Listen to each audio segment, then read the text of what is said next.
mendengarkan firman Allah. Tuhan, urapi kami, berikan kepada kami roh pewahyuan, supaya kami boleh mengerti akan kebenaran firman-Mu Tuhan. Berbicaralah kepada kami pada pagi hari ini.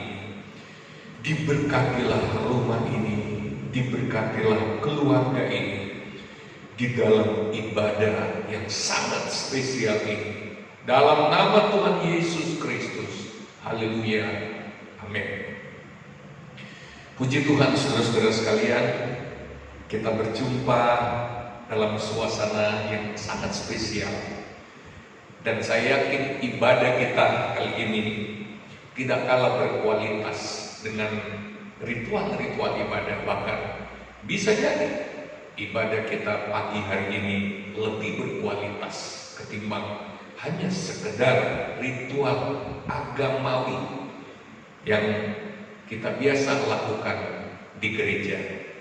Nah, saudara-saudara sekalian, hari ini kita akan melihat firman Allah yang tentu sangat berkaitan dengan situasi kita sekarang ini, dan juga sangat berkaitan dengan situasi yang kita akan hadapi di waktu-waktu yang akan datang.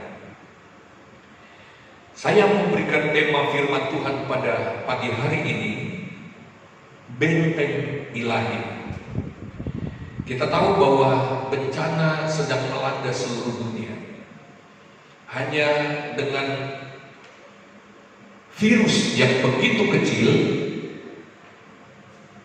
manusia, umat manusia, bangsa-bangsa dibikin goncang-ganjing. Padahal kalau kita melihat di dalam Alkitab, di akhir zaman bencana-bencana akan meningkat. Apa yang sedang terjadi hari-hari ini itu belum apa-apa. Kita masih sedang menunggu hal-hal yang lebih dahsyat. Mungkin ada di antara kita yang berkata, "Pak, beritakanlah firman Tuhan yang tidak menakut-nakuti." Beberapa tahun yang lalu saya sudah sering mengingatkan bahwa firman Allah sudah berbicara tentang hal-hal yang begitu menakutkan di akhir zaman, dan kita harus mendengarnya supaya kita tidak lagi shock, supaya kita tidak lagi takut, atau kita tidak lagi terkejut ketika itu terjadi.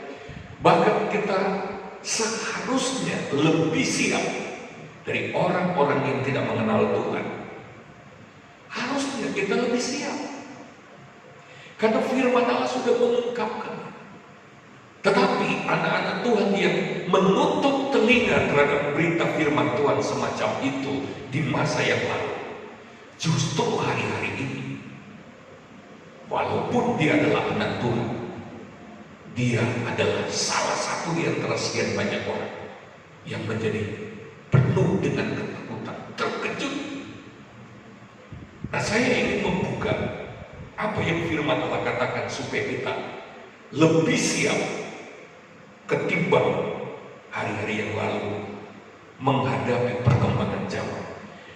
Lukas 21 ayat 10-13 berkata, Ia berkata kepada mereka, bangsa akan bangkit melawan bangsa dan kerajaan melawan kerajaan. Dan akan terjadi gempa bumi yang dahsyat, dan di berbagai tempat akan ada penyakit sampar dan kelaparan, dan akan terjadi juga hal-hal yang mengejutkan dan tanda-tanda yang dahsyat dari langit. Perhatikan ayat yang ke-13. Tetapi sebelum semuanya itu, kamu akan ditangkap dan dianiaya.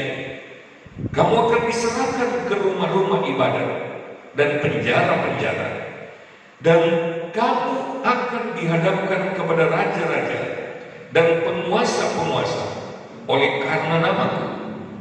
Hal itu akan menjadi kesempatan bagimu untuk bersaksi. Apakah ayat yang ke-13 sudah digenapi? Ayat 13 ini secara besar-besaran masih menunggu kegenapan. Kalau begitu, yang ditulis dari ayat 10 sampai ayat 12 berarti masih menunggu. Karena sebelum ayat 10 sampai ayat 12 terjadi, harus terjadi dulu ayat 13. Berarti safar yang kita sedang hadapi hari-hari ini belum apa-apa. Mengapa? Kita masih menunggu peperangan antar bangsa yang dahsyat, yang lebih dahsyat, yang belum pernah terjadi. Kita juga masih menantikan gempa bumi yang lebih dahsyat. Kita juga masih menantikan penyakit-penyakit sampar dan kelaparan yang dahsyat. Jadi saya melihat bahwa apa yang sedang terjadi saat ini belum apa-apa. Lalu dalam ayat yang ke-11 dikatakan akan terjadi juga hal-hal yang mengejutkan dan tanda-tanda yang dahsyat dari langit. Apa itu hal-hal yang mengejutkan? Hal-hal mengejutkan adalah sesuatu atau peristiwa-peristiwa yang tidak diduga, yang tidak bisa diramalkan sebelumnya. Tiba-tiba itu terjadi dan mengejutkan bangsa-bangsa. Kita harus waspada tentang hal ini. Tetapi sewaspada-waspadanya kita, walaupun mungkin kita begitu berhati-hati, berjaga-jaga, tapi Alkitab katakan itu tetap akan datang sebagai sesuatu yang mengejutkan. Mengejutkan berarti bahkan manusia tidak sempat mengantisipasi, manusia tidak sempat mempersiapkan diri. Sebab kalau manusia sudah mempersiapkan diri sebelumnya, maka dia tidak perlu terkejut. Tetapi Alkitab menulis bahwa hal-hal mengejutkan itu akan datang. Bahkan Alkitab menulis fenomena yang akan terjadi di alam. Akan ada tanda-tanda yang dahsyat dari langit. Kita menantikan kegenapan dari nubuat firman Allah ini. Oh saudara-saudara sekalian, ini akan terjadi secara global. Ini akan terjadi bukan hanya di planet bumi ini, bahkan langit pun akan goncang. Mari kita sadar bahwa tidak ada tempat berpijak yang aman di tengah dunia. Oleh sebab itu, menghadapi keadaan di akhir zaman, hanya ada satu tempat pelarian kita, yaitu Tuhan. Dan saya membaca dalam Alkitab, dalam situasi apapun, Tuhan menyediakan benteng perlindungan bagi kita semua. Amen. Haleluya. Amen. Mari kita lihat bagaimana Tuhan membentengi kita, orang-orang yang percaya di akhir zaman. Dan apa alasannya Tuhan membentengi kita? Kita buka Yoel pasal 3 ayat 16. Tuhan mengaum dari Sion, dari Yerusalem, yang memperdengarkan suaranya, dan langit dan bumi bergoncang. Tetapi Tuhan adalah tempat perlindungan bagi umatnya, dan benteng bagi orang Israel. Yoel 3 ayat 16. Kita baca sekaligus. Mazmur pasal 87 ayat 2 sampai 3 mengatakan demikian. Tuhan lebih mencintai pintu-pintu gerbang Sion daripada segala tempat kediaman Yakub. Hal-hal yang mulia dikatakan tentang engkau, ya kota Allah. Saya gabungkan dua ayat ini.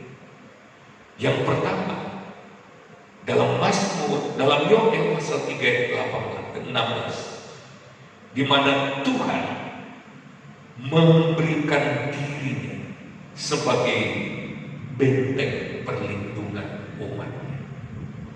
Yang kedua, Sion digambarkan sebagai sebuah kota dengan pintu gerbang yang kuat.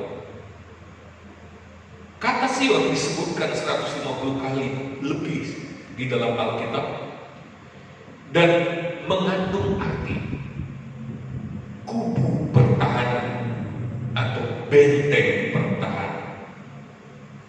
Pada awalnya memang Sion itu menunjukkan suatu tempat secara geografis.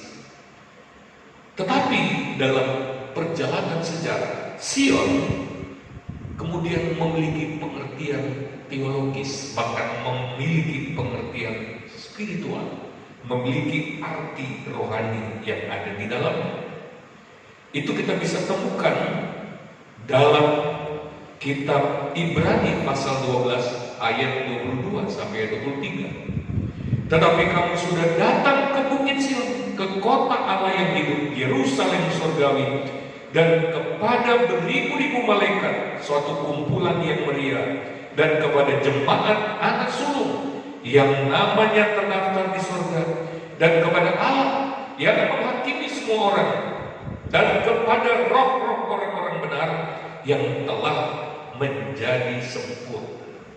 Ternyata Sion, kota benteng atau kubu pertahanan, itu pertama secara rohani berbicara tentang pemerintahan kerajaan Allah. Dan kita adalah warga kerajaan Allah. Allah adalah benteng perlindungan kita. Dan kita tinggal di sebuah kota rohani, kubu pertahanan, Sion rohani, gereja Tuhan, jemaat Allah yang hidup.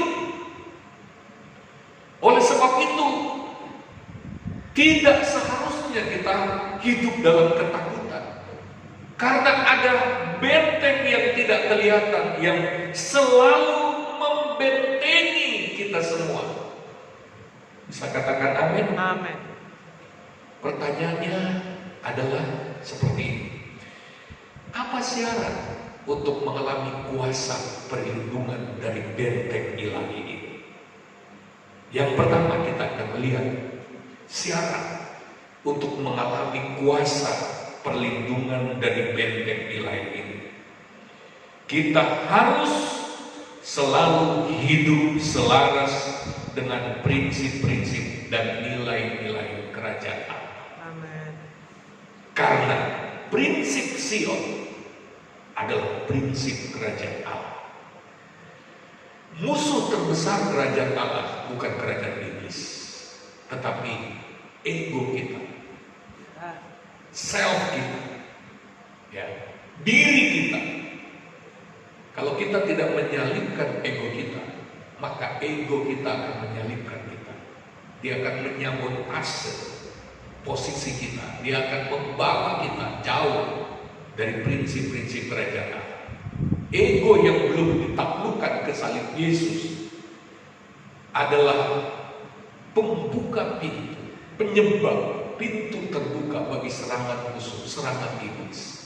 Oleh sebab itu, sebagai anak-anak Tuhan, mari kita belajar menaklukkan ego kita kepada kekuasaan pemerintahan kerajaan Allah. Yang kedua, apabila kita ingin hidup dalam benteng ilahi, maka kita harus selalu hidup selaras dengan batu penjuru Sion, yaitu Yesus. Dalam 1 Petrus 2 ayat 6 dikatakan, sesungguhnya aku meletakkan di Sion sebuah batu yang terpilih, sebuah batu penjuru yang mahal, dan siapa yang percaya kepadanya tidak akan dipermalukan. Amin. Batu penjuru itu adalah patokan ketika kita membangun sebuah bangunan. Demikian juga dalam kehidupan kita, patokan dari kehidupan kita adalah Yesus sebagai batu penjuru. Dalam membangun hidup ini, kita harus selalu berpatokan ke Yesus.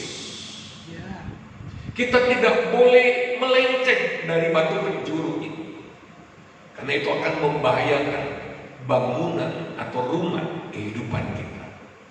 Apapun yang kita lakukan, kita harus memiliki sudut pandangnya Kristus.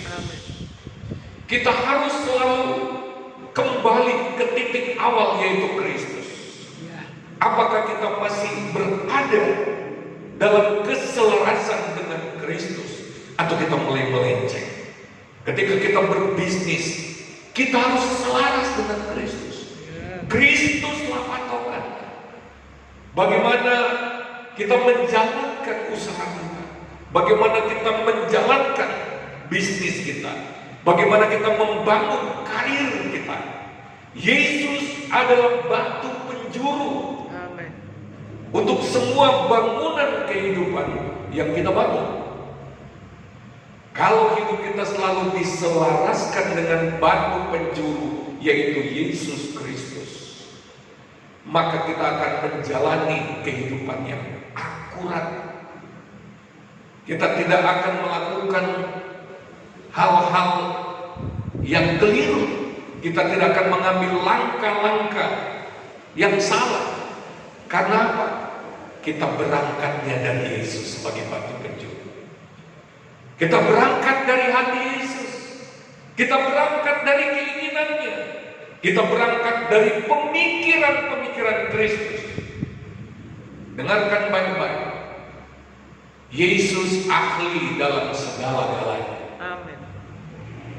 Ingat, ketika bumi ini akan dilanda air bah, Tuhan itu ahli bikin bahtera. Haleluya. Amin.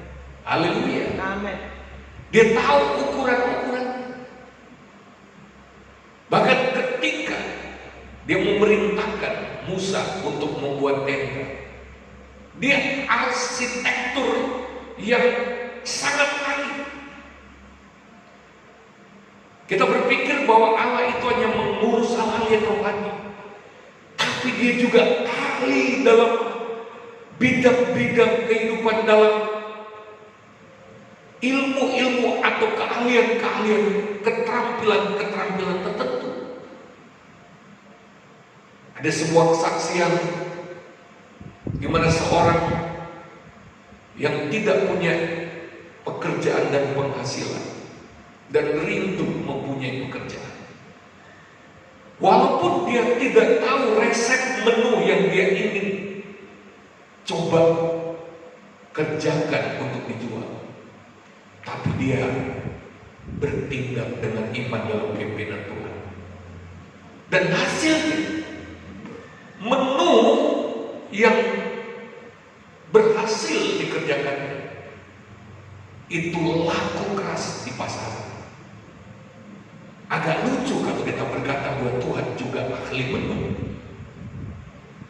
Bagi orang yang tidak berpengalaman, kata firman Tuhan, kalau dia cinta hukum Taurat, dia bisa lebih seperti orang yang lebih berpengalaman daripada orang-orang tua, kata firman Tuhan. Allah itu ahli, dia expert dalam berbagai hal. Ketika tidak ada yang mengajarkan kita, dia bisa mengajarkan kita sesuatu. Amin. Dia ahli berjalan di atas air. Dahsyat. Kita berjalan di atas air.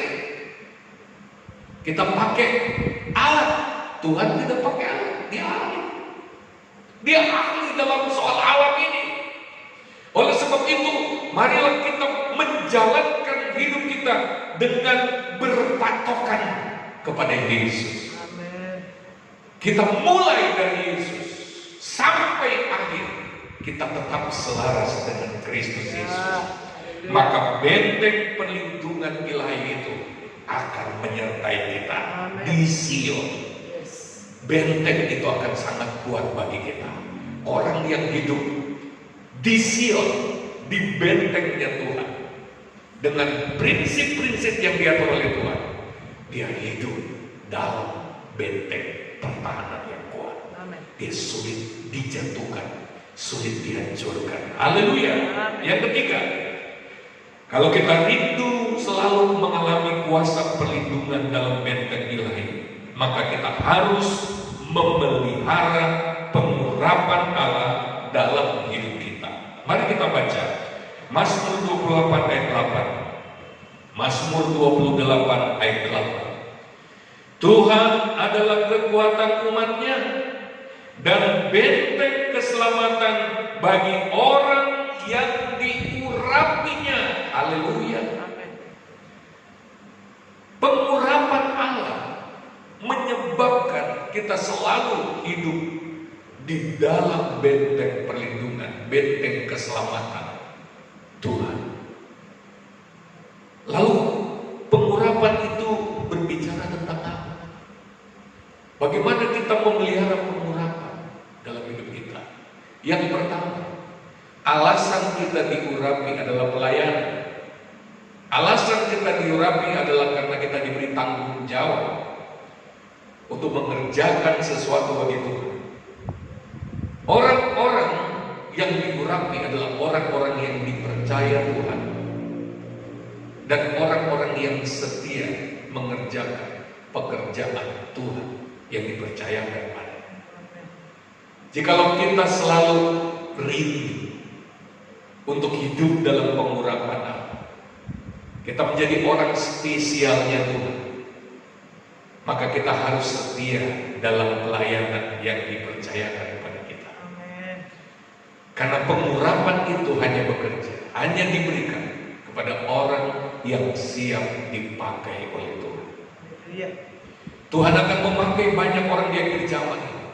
Oleh sebab itu dia akan mengurapi banyak anak Tuhan di akhir zaman ini untuk pekerjaan-pekerjaan besar. Percaya, Tuhan sedang memanggil orang-orang yang kelihatan biasa saja, tetapi dengan pengurapan Allah atas hidupnya, maka dia akan jadi luar biasa. Hanya dibutuhkan hati yang siap. Dan kalau kita tinggal dalam pengurapan ini, benteng perlindungan Allah melindungi kita, karena kita orang penting kerajaan Allah. Tetapi jangan lupa, sebagai orang-orang yang dipercayakan Tuhan, menjaga pengurapan berarti kita harus selalu hidup dalam kepenuhan Roh Kudus. Kita harus selalu mengandalkan Roh Kudus. Kita harus selalu mengandalkan pribadi ilahi Roh Kudus yang akan selalu melengkapi kita dengan pengurapannya. Yang keempat, caranya tinggal dalam benteng ilahi. Kita harus selalu memiliki hati yang melekat kepada Tuhan. Mazmur 91 ayat 14. Sungguh hatinya melekat kepadaku, maka aku akan meluputkannya. Aku akan membentenginya sebab ia mengenal namaku. Haleluya. Hati yang melekat kepada Tuhan membuat kita hidup di dalam benteng perlindungan Allah. Milikilah hati yang selalu nempel dengan Tuhan. Lem apa yang membuat hati kita melekat dengan Tuhan? Yang bisa membuat hati kita melekat dengan Tuhan kalau kita mengasihi Tuhan, kalau kita cinta Tuhan. Ini yang sudah banyak hilang di hati anak-anak Tuhan. Dia mengagumi Tuhan, dia membesarkan Tuhan, tapi dia tidak lagi memiliki cinta yang berkobar-kobar terhadap Tuhan. Dia sudah kehilangan kasih yang mula-mula. Dan Alkitab mengatakan bahwa kejatuhan terdalam jemaat Efesus bukan jatuh dalam perzinahan, bukan jatuh dalam percabulan, bukan jatuh dalam kesombongan, tetapi jatuh karena meninggalkan kasih yang mula-mula. Dan Yesus sempat berkata, perbuatlah kembali yang kau perbuat mula-mula. Sebab jika engkau tidak bertobat, aku akan memindahkan kaki dia dari antara kamu. Kita tahu fungsi kaki dia itu sebagai penerang dalam sebuah ruangan. Bayangkan jika Tuhan mengambil penerang itu, kita akan hidup dalam kegelapan. Mengerikan sekali kalau kita kehilangan kasih Tuhan. Tetapi kalau kita memiliki kasih yang membuat kita melekat dengan Tuhan, Alkitab menulis, aku akan membentenginya. Haleluya. Mazmur 91 ini adalah pasal favorit bagi orang-orang percaya yang ingin terlindung dari berbagai tulah malapetaka yang sedang terjadi di tengah dunia ini. Dan ternyata Mazmur 91 ini tidak cukup jika hanya dideklarasikan, tidak cukup jika hanya dinyanyikan, tidak cukup jika hanya diperkatakan. Mazmur 91 ini kuasanya barulah efektif berlaku apabila kita hidup melekat dengan Tuhan. Amen. Kalau hati kita melekat dengan Tuhan, jadi jangan lama, jangan hanya membaca, tapi pertanyaannya, apakah kita melekat dengan Tuhan? Yang kelima, kalau kita ingin tinggal dalam benteng perlindungan Tuhan, maka kita harus selalu hidup benar di hadapan Tuhan. Yesaya 53 ayat 15 sampai 16. Orang yang hidup dalam kebenaran, yang berbicara dengan jujur, yang menolak untung hasil pemerasan, yang mengembaskan tangannya supaya jangan menerima suap, yang menutupi telinganya supaya jangan mendengarkan rencana penumpahan darah, yang menutup matanya supaya jangan melihat kejahatan. Dialah seperti orang yang tinggal aman di tempat-tempat tinggi. Bentengnya ialah kubu di atas bukit batu. Rotinya disediakan, air minumnya terjamin. Haleluya. Haleluya. Yang penting kita benar. Saya selalu ingat nasihat Bapak rohani saya. Dia selalu berkata, yang penting kamu benar. Kamu gak perlu takut atas rencana jahat siapapun juga. Kalau kamu benar, sikapmu benar, hatimu benar, kata-katamu benar, jangan berpikiran jahat tentang orang lain, apalagi melakukan jahat. Yang penting hidupmu benar, beres di hadapan Tuhan. Pasti Tuhan pelihara, pasti Tuhan bela.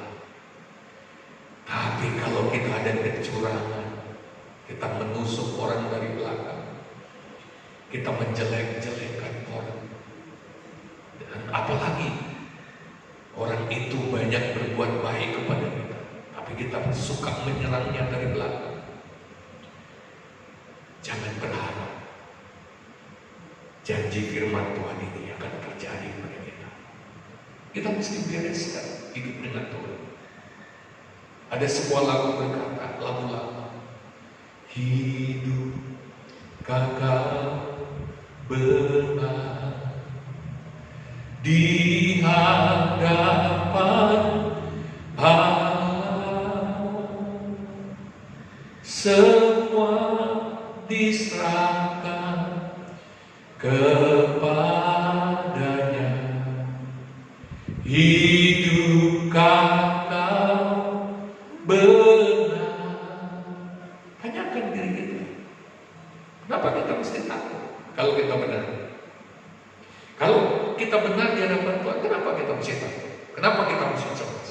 Apa yang kita harus cemas? Orang yang hidup benar di hadapan Tuhan pasti dipelihara oleh Tuhan. Yang terakhir, kalau kita mau selalu tinggal dalam benteng perlindungan Allah, maka kita harus selalu berjaga-jaga. Haleluya. Bukan berarti bahwa kita ada di sana lalu kita sembarangan. Kita harus berjaga-jaga. Mengapa? Nahum pasal 2 ayat 1 sampai 2 berkata, pembongkar maju terhadap engkau. Adakan penjagaan di benteng, mengintailah di jalan, ikatlah pinggangmu teguh-teguh, kumpulkanlah segala kekuatan. Sungguh Tuhan memulihkan kebanggaan Yakub seperti kebanggaan Israel, sebab perusak telah merusakkannya dan telah membinasakan cara-caranya. Ayat ini berkata, adakanlah penjagaan di benteng. Haleluya. Inilah benteng ilahi, tempat perlindungan kita, dan itulah cara-caranya untuk kita selalu ada di dalam benteng perlindungan Tuhan. Tuhan memberkati kita semua. Tuhan tolong kita semua. Tuhan kiranya memberikan kita kekuatan, memberikan kita hati yang selalu melekat dengan Tuhan. Kita akan datang kepada Tuhan di dalam doa. Haleluya, haleluya, haleluya, haleluya, haleluya. Terima kasih Tuhan, terima kasih. Kita akan menyanyikan sebuah nyanyian. Ku ingin selalu bersekutu denganmu. Ku ingin selalu bersekutu denganmu, menikmati hadiratmu, biarkan rohmu tinggal dalam hidupku. Sungguh indah bersamamu selamanya. Ku ingin selalu bersekutu denganmu, menikmati hadiratmu, biarkan rohmu tinggal dalam hidupku. Sungguh indah bersamamu selamanya.